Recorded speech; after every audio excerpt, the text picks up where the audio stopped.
priorities. Have you set priorities in your life? Here's another way to say it. Have you asked God to set priorities in your life? What are your priorities, and what are you doing about your schedule when it comes to your priorities? You have to schedule your priorities or they don't happen.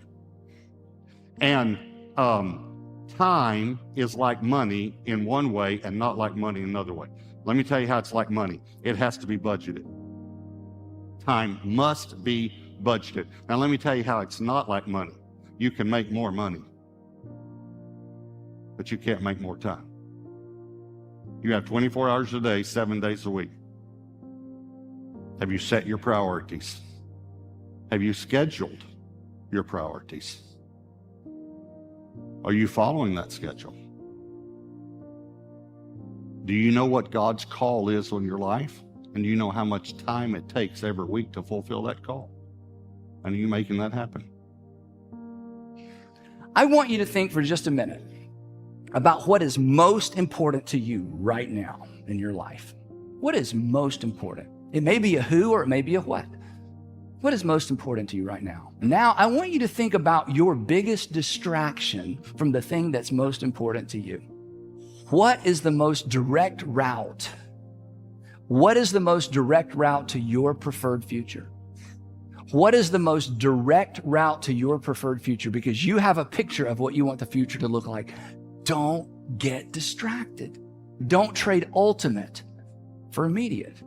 So here's my question for you as you begin a new season, or as you think about your future, as you consider what's most important.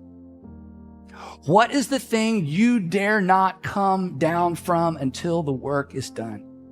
What is the thing that you have to stay focused on until it changes or until it's restored? Whether it's all year or whether it's an entire season of your life. Maybe it's that habit that you finally need to break. Maybe it's a business that you know you need to start. Maybe it's a relationship that you need to rebuild. Maybe it's retiring that debt. Maybe it's a degree that you need to complete.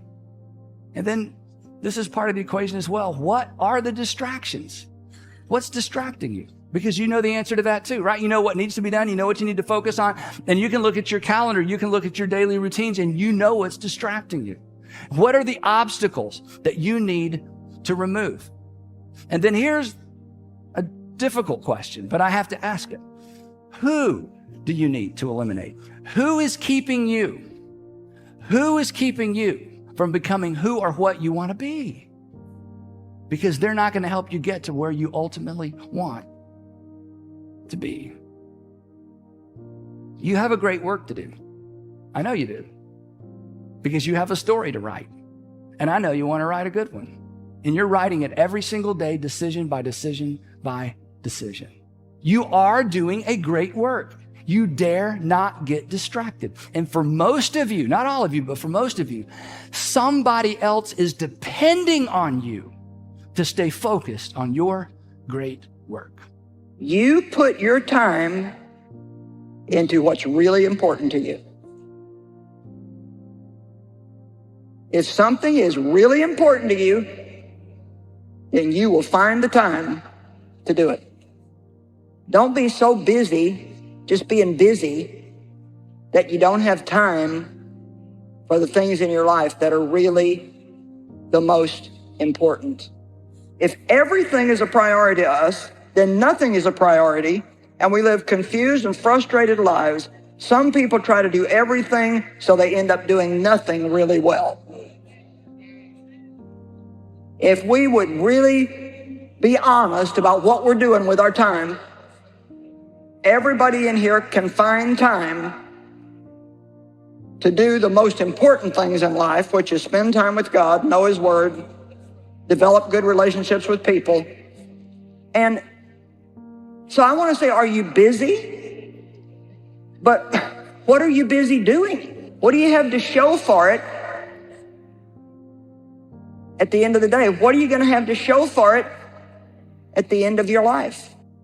The devil's job, he got one mission, is to make you think you ain't gonna make it. The devil wants to keep you from your destiny.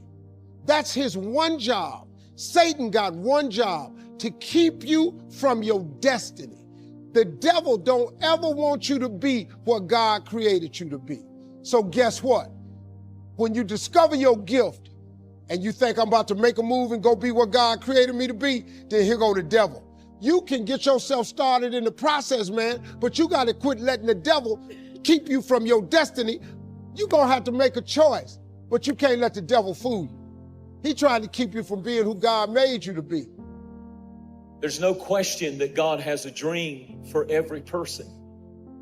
But with that dream always comes, with God's dream, there always comes hell's nightmare to try to steal that dream. And if you don't learn to endure the nightmare, you will never experience the dream. So many people give up and quit because they have a dream planted by God in their heart, but then comes the nightmare. And unless you can endure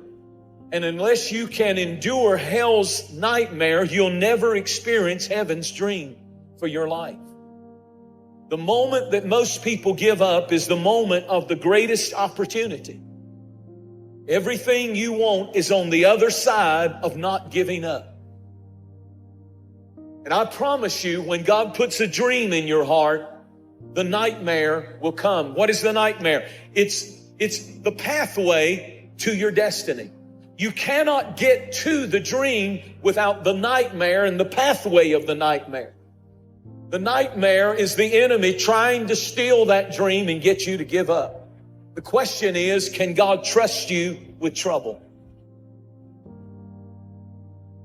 Because the moment that the enemy senses you have a God-given dream, he will try to send the opposite and cause a nightmare. And if God can put you in trouble, it's a vote of heaven's confidence in you. Trouble and the nightmare is a vote of heaven's confidence in you. Your trouble is your pathway to triumph. Your pain is your pathway to a higher praise. Your mess is a pathway to the miraculous things of God in your life. The enemy would love to deceive you into burying your dream, thinking that it's never going to work out. Don't believe those lies. It's not too late to become all that you were created to be. He'll use opposition, discouragement, delays, jealousy, everything he can to try to convince you to bury that dream.